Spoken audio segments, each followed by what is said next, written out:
নমস্কার বন্ধুরা। এই শীতে আজকে ভাবলাম একটু স্যুপ করি। আজকে ভাবলাম ঘরে সবই আছে, লেমন কোরিয়ান্ডার স্যুপ করি। এতে মেন ইনগ্রিডিয়েন্টস হচ্ছে তোমার ধনেপাতা। ধনেপাতা আমার ঘরেই ছিল, ঘরের গাছের ধনেপাতা। আবার এর মধ্যে ক্যাপসিকাম, গাজর, বিনস, একটু চিকেন ছিল, সব একটু ক্রাশ করে নিলাম দরদরা করে। দারদারা মানে কি বলো তো? আমার একটু বিহারের ভাষা এসে যায়। দারদারা মানে হচ্ছে একটু খচা খচা করে। এরপর আদা রসুন একটু ক্রাশ করে নিলাম। এবারে কড়াইতে একটু ঘি দিলাম। ঘি দিয়ে আচ্ছা করে ভালো করে একটু নেড়ে নিলাম। খুব অল্প সামান্য ঘি দেবে। আজকাল তো বাচ্চারা ঘরের খাবার খেতেই চায় না, তাও একটু ভাবলাম যদি করি, যদি একটু মুখে দেয়।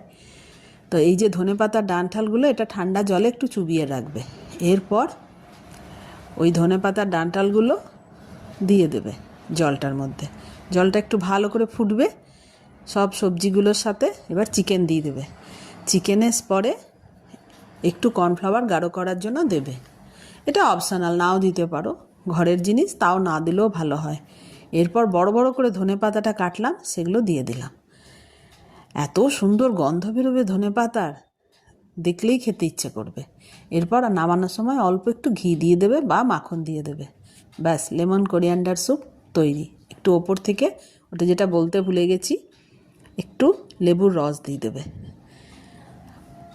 আমার চ্যানেলটাকে একটু সাবস্ক্রাইব করো ভাই।